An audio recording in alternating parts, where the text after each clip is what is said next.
한번 따라합시다. 위기의 때 기도하면 기회가 됩니다. 예, 3기를 기억하시길 바랍니다. 위기의 때 기도하면 기회가 됩니다. 지난 시간에 어떻게 그러면 위기의 때 기도해야 되는가? 첫째는 위기를 지혜롭게 잘 대처해야 됩니다. 하나님 믿고 첫째는 담대해야 됩니다. 두 번째로는 하나님 믿고 명철하고 설계가 있어야 됩니다. 두 번째로 위기를 해결하는 강력한 기도가 있어야 됩니다. 첫째, 기도가 해답입니다. 기도하면 됩니다. 두 번째로 합심 기도해야 됩니다. 다니엘은 합심 기도의 능력을 믿고 사드락과 메삭과 아벤느고와 함께 그 어려울 때 꿈과 해몽을 하는 것들을 기도를 통해서 받았다는 사실입니다. 세 번째로 응답을 믿고 감사와 찬양을 합니다. 하나님이 응답 주심을 믿고 하나님을 향하여 감사와 찬양을 하게 됩니다. 이제 그게 세 번째로 위기 넘어 있는 기회를 붙잡아야 됩니다. 기도하면 하나님이 위기를 넘어 있는 기회를 주십니다. 그 기회를 붙잡아야 됩니다. 다니엘이 친구들과 함께 기도할 때 하나님께서 기회를 주셨습니다. 어떤 기회를 주셨습니까? 첫째는 모든 사람 앞에서 하나님만 높입니다. 모든 사람 앞에서 그 꿈을 알려주시고 해석하실 분은 하나님밖에 없다는 걸 알고 하나님을 높이는 걸 보게 됩니다. 27절에서 30절까지 말씀 우리 큰 소리로 같이 한번 읽어보도록 합니다. 시작. 다니엘 왕이 되이르되 왕이 물으신 바 은밀한 것은 지혜자나 술객이나 박수나 점쟁이가 능히 왕께 보일 수 없으되 오직 은밀한 것을 나타내실 이는 하늘에 계신 하나님이시라. 그가 느부갓네살 왕에게 후일에 될 일을 알게 하셨나이다. 왕의 꿈 곧 왕이 침상에서 머릿속으로 받은 환상은 이러하니이다. 왕이여, 왕이 침상에서 장래일을 생각하실 때에 은밀한 것을 나타내시는 이가 장래일을 왕에게 알게 하셨사오며 내게 이 은밀한 것을 나타내심은 내 지혜가 모든 사람보다 낫기 때문이 아니라 오직 그 해석을 왕에게 알려서 왕이 마음으로 생각하는 것을 왕에게 알려주려 하심이니이다. 아멘. 다른 어떤 신을 믿으면 아무 소용이 없고 하나님이 꿈을 알려주시고 하나님이 해석을 하게 하신다고 말씀하고 있습니다. 이것이 참된 신앙입니다. 다니엘은 이방 나라에 붙잡혀 갔지만 하나님만을 높였습니다. 하나님이 해답이라는 걸 알았습니다. 그래서 하나님만을 전적으로 이방 사람들 앞에서 왕 앞에서 높이고 있는 모습을 보게 됩니다. 우리도 이 신앙 가지기를 주의 이름으로 축원합니다. 우리의 생사를 주관하신 분은 하나님이십니다. 역사를 주관하신 분은 하나님이십니다. 그러기에 하나님만 높여야 됩니다. 하나님만 전적으로 믿어야 됩니다.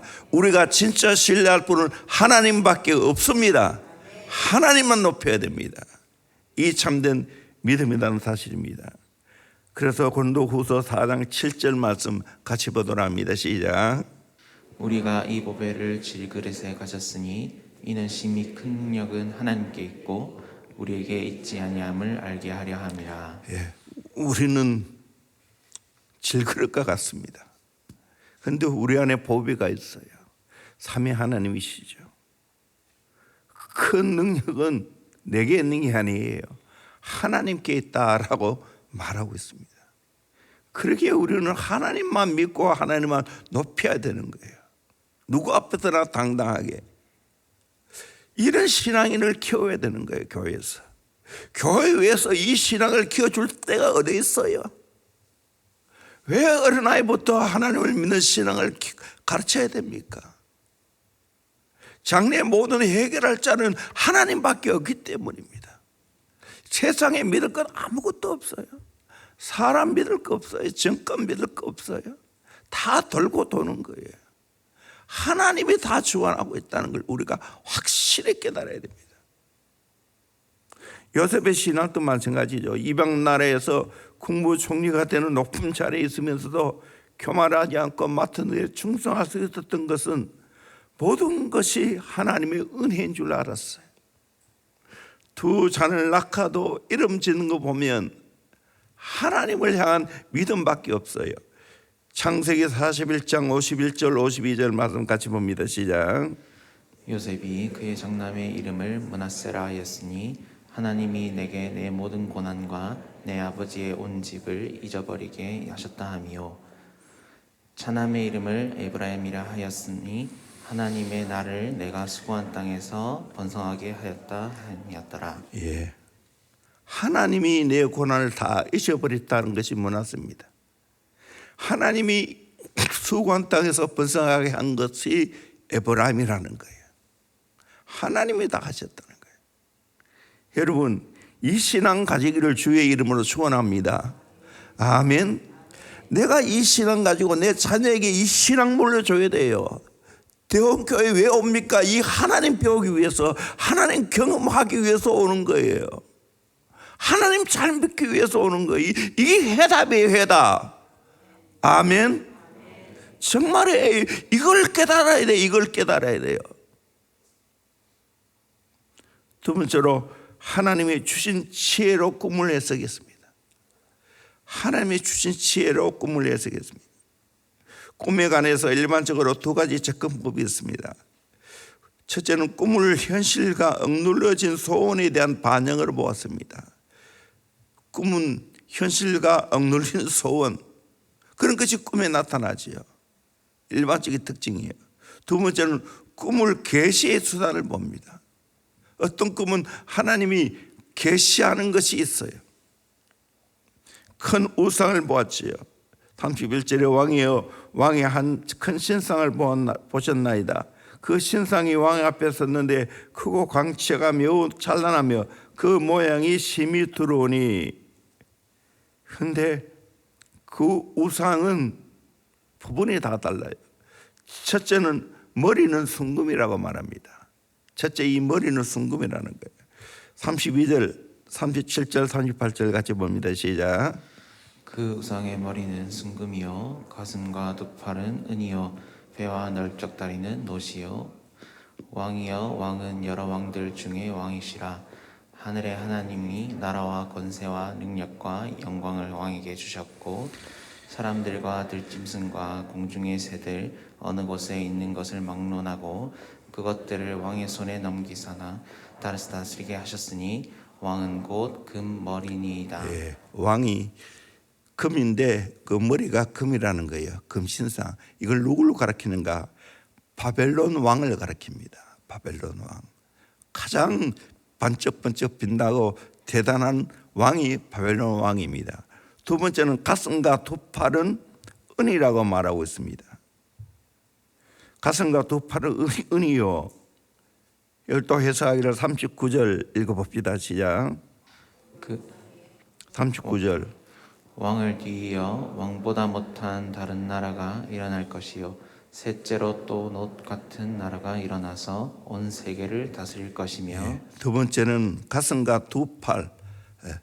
가슴, 두 팔은 은이라고 말하고 있습니다. 왕보다 못한 왕이라고. 이건 메데파사를 말합니다. 메데파사.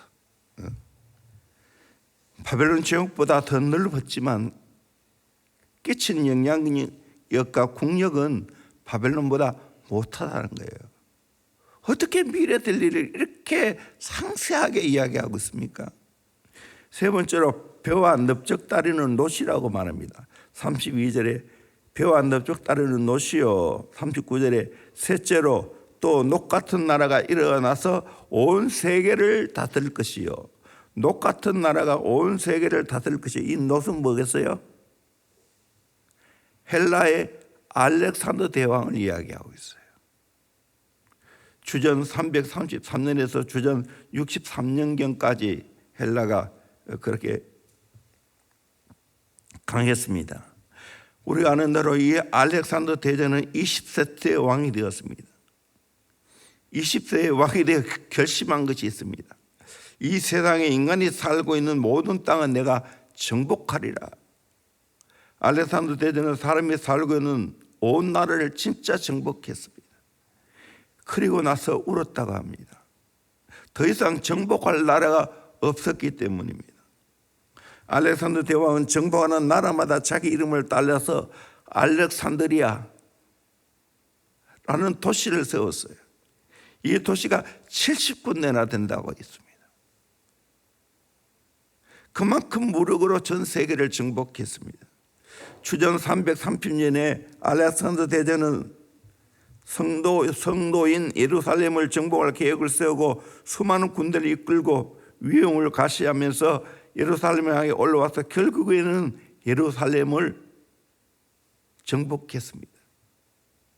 그런데 이 알렉산더 대제는 33세라는 젊은 나이에 아라비아 사막에서 열병으로 일찍 죽고 말았습니다. 영원한 것 같은 그 헬라 제국 알렉산더, 지금 흔적도 없이 사라졌어요. 네 번째는 종아리, 밑에 종아리가 쇠라고 말합니다. 그 종아리는 쇠요. 40절에 넷째 나라는 강이가 쇠 같으니 쇠는 모든 물건을 부서뜨리고 이기는 것이라. 쇠가 모든 것을 부수는 것 같이 그 나라가 문 나라를 부서뜨리고 찢을 것이며, 이 쇠같이 강한 나라는 로마 제국을 말합니다. 주전 63년경에서 추후 305년까지 있었던 로마 제국, 종아리같이 아주 딱딱하고 강한 나라가 바로 로마 제국입니다. 다섯 번째로 발과 발가락은 얼마나 세고 얼마나 진흙이다라고 말합니다. 우리 41절부터 43절까지 같이 보도록 합니다. 시작. 왕께서 그 발과 발가락이 얼마는 쇠인 것을 보셨은즉 그 나라가 나눌 것이며, 왕께서 쇠와 진흙이 섞인 것을 보였은즉 그 나라가 쇠 같은 든든함이 있을 것이나, 그 발가락이 얼마는 쇠요 얼마는 진흙인즉 그 나라가 얼마든 든든하고 얼마는 부서질 만한 것이며, 왕께서 쇠와 진흙이 섞인 것을 보셨은즉 그들이 다른 민족과 서로 섞일 것이나, 그들이 피차지 아니함과 쇠와 진흙이 합하지 아니함과 같으리이다. 쇠와 진흙이 잘 안 섞이겠죠.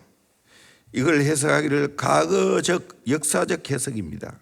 로마 제국의 마지막 붕괴, 그리고 예수님이 오심으로 로마가 무너집니다. 미래 해석입니다. 주님이 다시 오실 때 로마가 부활할 것을 말씀하고 있습니다. 열 발가락 시대, 열불, 예수님 재림 직전에 일어날 나라를 두고 한 말입니다. 24절에 그 열불은 그 나라에서 일어날 열왕이요 그 후에 또 하나가 일어나니라. 그가 먼저 있던 자들과 다르고 또 새 왕을 복종시킬 것이요.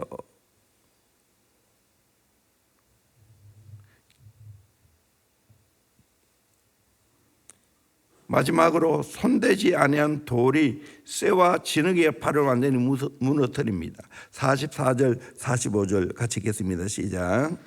이 여러 왕들의 세대에 하늘의 하나님이 한 나라를 세우시리니 이것은 영원히 망하지도 아니할 것이요 그 국권이 다른 백성에게로 돌아가지도 아니할 것이요 도리어 이 모든 나라를 쳐서 멸망시키고 영원히 설 것이시라.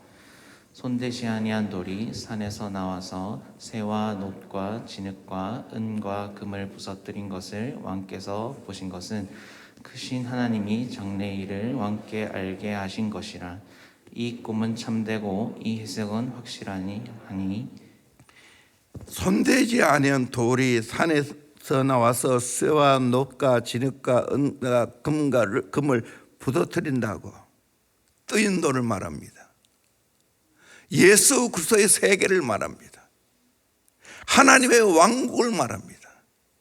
하나님의 왕국이 세상의 모든 왕국을 다 멸한다는 것을 말하고 있습니다. 이걸 믿으십니까? 이 성경이 말해주는 겁니다. 하나님의 왕국이 결국에는 승리한다는 것을 말씀해 주고 있습니다. 우리는 이런 하나님의 왕국을 기대하고 꿈을 꾸는 겁니다. 세상 나라가 아무리 강해도 멸망한다는 겁니다. 멸망하지 않는 나라가 없다는 거예요. 결국은 하나님의 왕국이 완전히 이 세상을 다 다스리시고 지배한다는 것을 우리에게 말씀해 주고 있습니다. 교훈이 뭡니까? 세상 나라는 오래 가지 않습니다.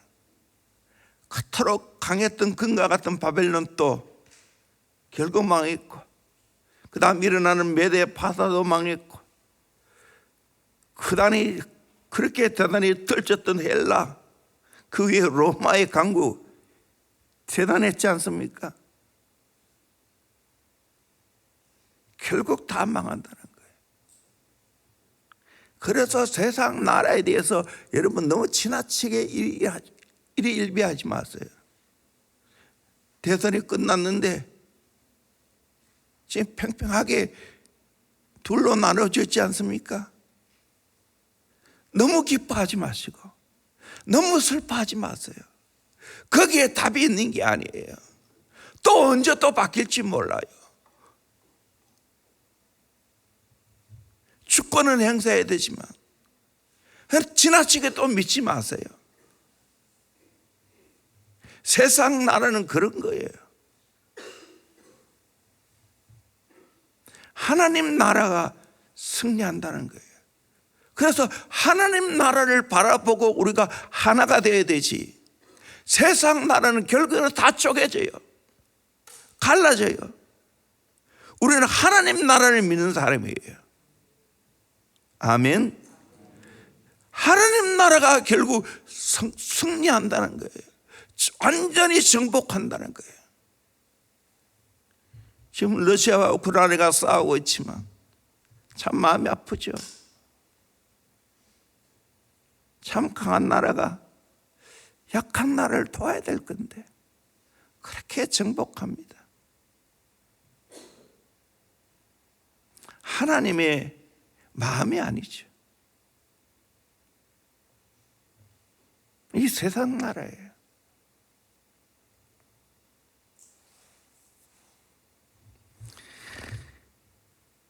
여기서 우리에게 주는 교훈, 정말 다니엘은 미래에 일어날 왕국이 그대로 될 것을 다 봤어요.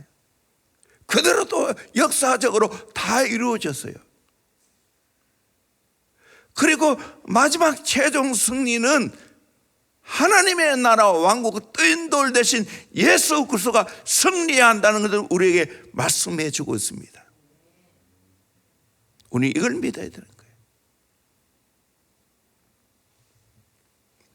세 번째로 다니엘은 왕의 인정과 축복을 받았습니다. 새로운 기회가 왔죠. 오히려 다니엘은 이를 통해서 더 왕의 인정과 축복을 받습니다. 우리 근소로 46절부터 49절까지 같이 읽어봅시다. 시작. 이에 느부갓네살 왕이 엎드려 다니엘에게 절하고 명하여 예물과 향품을 그에게 주게 하니라. 계속요.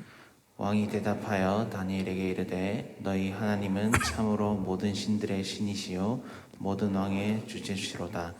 내가 능히 이 은밀한 것을 나타냈으니 내 하나님은 또 은밀한 것을 나타내시는 이시로다. 왕이 이에 다니엘을 높여 귀한 선물을 많이 주며 그를 세워 바벨론 온 지방을 다스리게 하며 또 바벨론 모든 지혜자의 어른을 삼았으며 왕이 또 다니엘의 요구대로 사드락과 메삭과 아벳느고를 세워 바벨론 지방의 일을 다스리게 하셨고 다니엘은 왕궁에 있었더라. 아멘. 보십시오. 새로운 기회가 왔잖아요. 왕의 인정과 축복을 받게 되었고 다니엘이 믿는 하나님이 더 높임 받았어요. 첫째는 예물과 향품을 받았습니다. 46절에 예물과 향품을 그에게 주게 하니라. 48절에 왕이 이에 다니엘을 높여 귀한 선물을 많이 주며 많은 선물을 받았어요. 두 번째로 하나님의 이름이 높아졌어요. 이게 놀라운 거예요. 47절에 왕이 대답하여 다니엘이 이르되 너희 하나님은 참으로 모든 신들의 신이시요 모든 왕의 주제로다. 내가 능히 이 은밀한 것을 나타내었으니 내 하나님은 또 은밀한 것을 나타내시리로다. 그 이방 최고의 권력을 갖고 있는 그 왕이 다니엘이 믿는 하나님을 높였다는 사실입니다. 세 번째로 바벨론 왕 지방을 다스리는 어른이 되었습니다. 48절에 왕이 이에 다니엘을 높여 귀한 선물을 많이 주며 그를 세워 바벨론 온 지방을 다스리게 하며 또 바벨론 모든 지혜자의 어른을 삼았으며 온 지방을 다스리고 바벨론 모든 지혜자의 어른이 되었다는 거예요. 하나님 잘 믿으면 이렇게 어른 역할을 한다니까요. 진짜 지도자가 된다니까요. 이걸 아시기를 주의 이름으로 축원합니다. 해답을 다 하나님께 찾기를 주의 이름으로 축원합니다. 세상에 찾아봐야 거기 없어요. 사람 의지하고 권력 의지해봐야 그거 다 돌고 도는 거예요. 너무 기대하지 마세요. 높이시는 분은 하나님이지 사람이 아니에요. 또 친구들도 높은 자리에 오르게 되었습니다. 49절에 사드락과 메삭과 아벳느고를 써 바빌론 지방의 일을 다스리게 하였고 다니엘이 혼자만 출세를 하지 않았어요. 왕 앞에 요구했어요. 함께 같이 기도했던 사드락과 메삭과 아벳느고를 세워서 바빌론 지방의 일을 다스리게 했어요.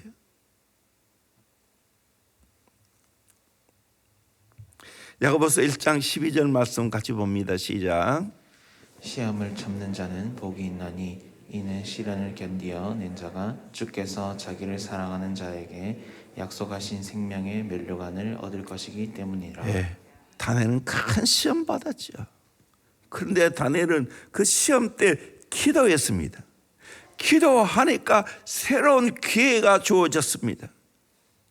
오늘 또 시험을 잘 참고 견디면 생명의 면류관의 주인공이 될 줄로 믿습니다. 베드로전서 1장 7절 말씀 같이 봅시다. 시작. 너희 믿음의 확실함은 불로 연단하여도 없이 금보다 더 귀하여 예수 그리스도께서 나타나실 때에 칭찬과 영광과 존귀를 얻게 할 것이니라. 믿음이 불로 연단하여도 없어져 금보다 귀한 겁니다. 그 믿음 때문에 칭찬과 영광과 존귀를 얻게 된다고 말하고 있습니다. 그래서 우리는 믿음으로 모든 내게 오는 시험을 이겨내야 되는 거예요.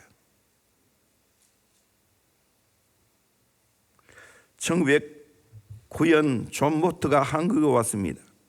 학생이었던 존 모트는 구두 수성공이었던 D.L. 무디의 설교를 듣고 인생을 주님께로 바치기로 결심했습니다. 그런 인생을 적당히 살지 않았습니다. 환경에 의해서 인생을 낭비하지 않겠다. 하나님이 나를 쓰시면 좋겠다는 마음으로 한국에 왔습니다. 존 모트가 한국에 와서 강의할 때 한국의 젊은이들은 눈빛을 반짝이며 들었습니다. 그의 제자 중에 이상재, 김규식, 구한말의 위대한 인물 200여 명이 배출되었습니다. 그 사람을 통해 105인 사건과 3.1 운동을 펼칠 수 있는 힘을 갖추게 되었습니다. 존 모트는 SVM, 스튜던트 볼런티어 무브먼트라는 그 운동을 일으켰습니다. 그에게 영향을 준 D.L. 무디는 형편없는 분이었습니다. 그런데 하나님을 잘 믿었기에 우리나라에 와서 그렇게 선한 영향을 끼쳤습니다. 말세를 당한 우리 성도들 어떻게 살아갈까요? 인간적으로 참 어렵습니다. 가면 갈수록 더 예수 믿기가 어렵습니다. 바르게 신앙생활하기가 정말 어렵습니다. 이때 우리는 어떻게 해야 됩니까? 다니엘처럼 하나님으로 똘똘똘 정말로 하나님 믿는 신앙으로 뭉칠 수 있기를 주의 이름으로 축원합니다. 이때 더 하나님 잘 믿어야 될 줄로 믿습니다. 이게 최고의 경쟁력입니다. 위기의 때 기도해야 됩니다. 더 강하게 기도해야 됩니다. 그러면 새로운 기회가 오는 겁니다. 다니엘 보십시오. 장래에 일어날 모든 것들 다 알았잖아요. 왕의 것을 이야기했고 역사적으로 몇천 년 되어질 일들을 다 미리 내다보고 다 그대로 되어진 거예요. 역사는 하나님이 주관하셔요. 그리고 새로운 기회가 주어졌잖아요. 더 높임받고 하나님을 그 이방 나라의 왕을 통해서 하나님께 더 하나님이 존귀와 영광을 받으셨어요.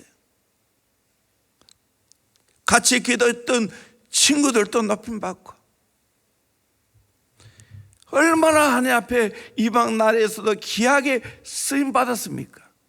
오늘 또 하나님 잘 믿으면 내가 계속해서 쓰임받게 될 줄로 믿습니다. 하나님 나를 쓰실 줄로 믿습니다. 여러분 한눈 팔지 마세요. 하나님께 집중하세요. 하나님 잘 믿으세요. 우리의 자녀들에게 하나님 믿는 신앙을 전수해 주세요. 여기에 해답이 있지. 뭐 스펙 많이 쌓는 거 해야 되지. 공부 열심히 해야지. 그러나 하나님 잘 안 믿으면 꽝이에요. 우리 젊은이들 너무 천하게 알바하지 마세요. 하나님 잘 믿고 기도 한번 해보세요. 말씀 연구해 보세요. 하나님 잘 믿으려면 얼마나 노력이 필요한데, 얼마나 애씀이 필요한데, 어중간하게 믿으니까 하나님 믿는 게 별거 아닌 것 같이 되지. 하나님 잘 믿는 게 얼마나 귀한 일인데, 해답을 여기서 찾을 수 있기를 주의 이름으로 소원합니다. 대형교회 미래가 여기에 있어요. 우리 민족의 미래가 여기 있어요. 하나님께 있어요. 어느 정것도 아니에요. 착각하지 마세요.